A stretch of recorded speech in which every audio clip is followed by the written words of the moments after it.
Since I was born, part of my life just been a huge passion for music and just creativity and, just big kind of dream type things. My very beginning, I have a funny story. My mom used to tell me stories about how I was like a baby. I'd sit on, the floor watching cartoons or something, and I'd be like moving my body to the beat of whatever song or whatever's going on. I don't think we have a video of that, but that'd be really funny to show one day.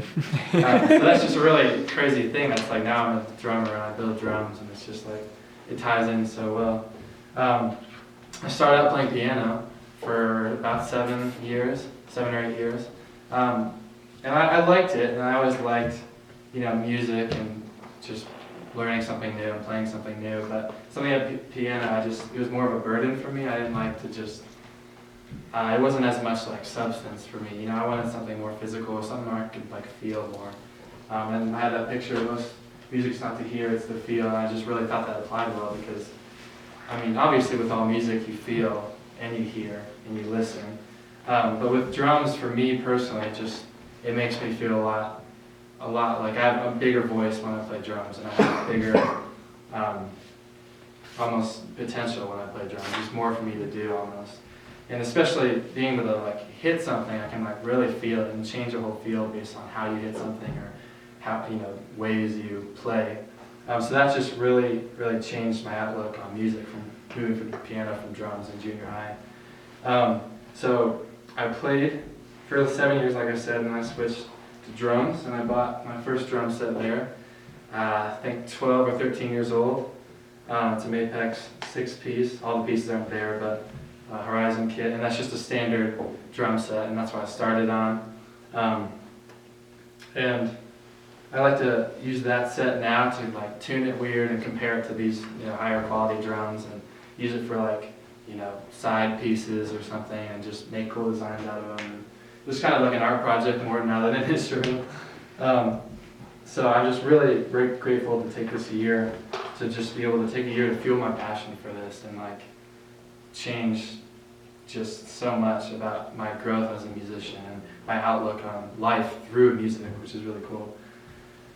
So because of my love for these things, I want to use my gifts and practice talents to share and connect with other people. I feel like a big challenge this year was being isolated kind of from the school because I don't have classes here except for senior sem.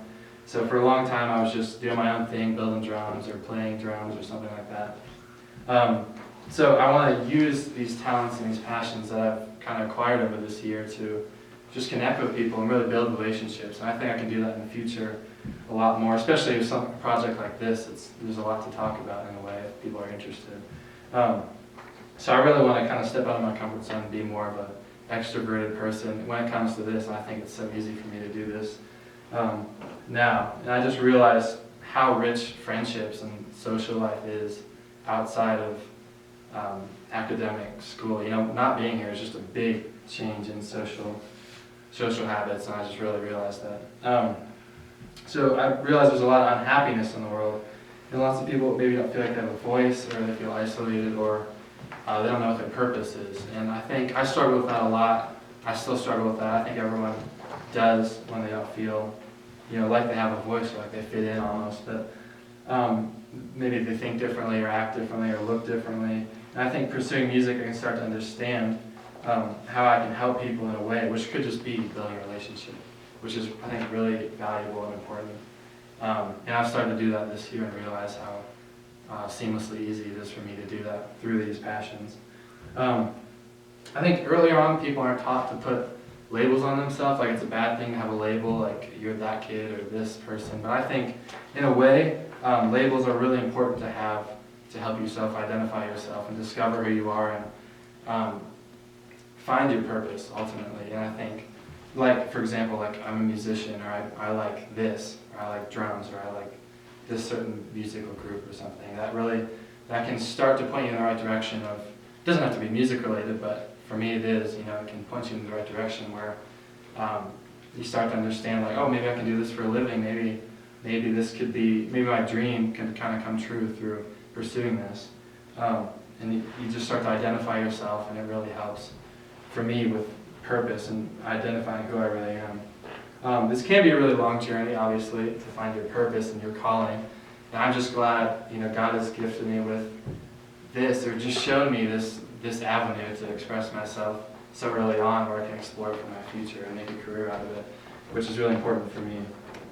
I just think this year I was put in a tough situation because it's a lot different, and I have to be self-motivated, which is really hard. Like I said, the social life too.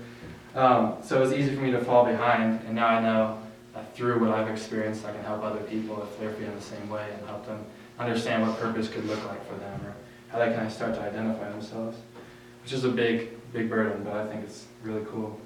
So this year had many elements to it. At first I didn't get accepted to do this, which is my favorite story about this. I think I was too ambitious almost, is what they were telling me. I had too wide of a variety of things I wanted to do. So they wanted me to narrow it down. And that's when I found the foundation for this year for me, which this guy named Dan Brickley. He's Denver's only drum shell manufacturer. So from the ground up, he bends drum shells and makes them into drum sets, like you can see. And he teaches too. He used to teach at Red Rocks Community College. So I contacted them and tried to get a hold of them, and they said he wasn't working anymore. And I said, darn, now I can't do this. But then they gave me his own information, which was really nice. And I just contacted him. He's a really friendly guy, really easy to talk to. And I mean, he's a cool, really friendly guy. I pulled up to his house, I walked right in his backyard, and he has some chickens. It's a really cool vibe. They like to dig holes sometimes. I think they had names. I can't remember the names though. But I mean, we did most of the work in the shed and just in his backyard. He made food for us one time when I came over. He was just really cool guy. And he offered me eggs too. He offered us eggs, our family, when we first came. So we can start to get a feel of what this pro drum company, this guy's like. He's a good outlook on teaching too, and like sharing information. He's one of the first times I came over to learn how to do this. He shared he was the lowest GPA in his high school graduating class, but he had such a passion for what he wanted to do. And I feel like academics don't necessarily come easy for me. Like everything I've had, I've worked for, these past few years in high school. But then he just was a really good example for me to show me how passion and just dedication to something you want to do can really happen. And now he's living his life building drums and playing gigs weekly and stuff. He was scheduled to play Red Rocks Amphitheater a couple times. So that's really cool. And he was just easy to talk to, easy to get information from. He was super, he taught me a lot about competitive brands, and how he's not competing with other brands, but he wants to teach the younger generation how to do stuff, and he wants to use his tools, like his actual tools, instead of not use them. He's not selfish in any way. So that was a really good outlook to have when I was learning. And it all worked out, and I got approved for SDL, and it just went from there. So it started with this tree. I first heard about Billy here, and Frank and James over, and I heard I was gonna get a black walnut tree, which is what they said was the next to be cut down by an arborist that Dan knew. So I first heard it was black walnut tree, and I learned everything about black walnut, which is funny that I got that because it's super rare now, or it's getting more and more rare. And there's stories of they call them walnut rustlers, but they would, in the dead of night, they would come and cut down trees and take it, use helicopters to take these trees because the wood was so valuable. And it's super durable wood, which really helped my cause for them. People love making them out of furniture and whatnot because they look really good and they're super durable. So I learned as much as I could about that before I started. I mean, when it comes to seam bending around drum shells, it kind of helps to have more durability involved. So this process took a lot of work of drum building. Long days, sometimes full of constant sanding a drum or something of the sort. Or I'd try to even out the rims of a drum shell by rubbing it against the floor, which had sandpaper on it. It was just really all different kind of ways, and it's just kind of, sometimes it'd take so long and I'd feel like, why am I still doing this? But it obviously paid off. And these drums aren't perfect either. There's some dings in them and the insides aren't perfectly, clean looking. But that really proves that I did it and not some professional. He taught me how to do it, and that was just personal to me. So I have some wood pieces that I showed you. I can show how I started. Yeah, so this is called a scarf joint. In order to, we'll talk about it more in depth in a little bit, but you can just pass these around real quick if you want to see how some of them are warped because they're too thin made. You can just hand around.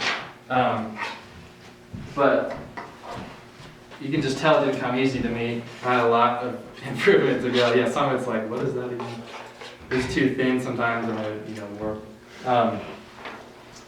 So sometimes things I would do took me like 30 minutes to do, and the guy I was learning from could do it in like 5 minutes or 10 minutes, which makes sense, but it really proves that Dan, the guy I was learning from, knows how to make a quality product, and he knows how to teach it the best to a new learner. I had minimal woodworking experience, so that worked really well.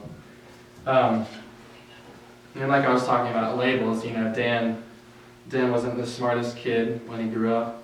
But being now a label on himself is being his only drum shell manufacturer.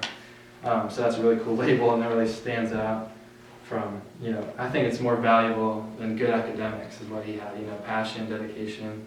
He worked hard, he had a dream, and he pursued that with all that he had, and now he's doing what he wants to do, which is really awesome.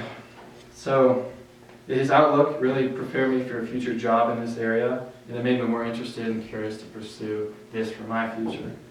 I think he helped me more than he maybe thought he did.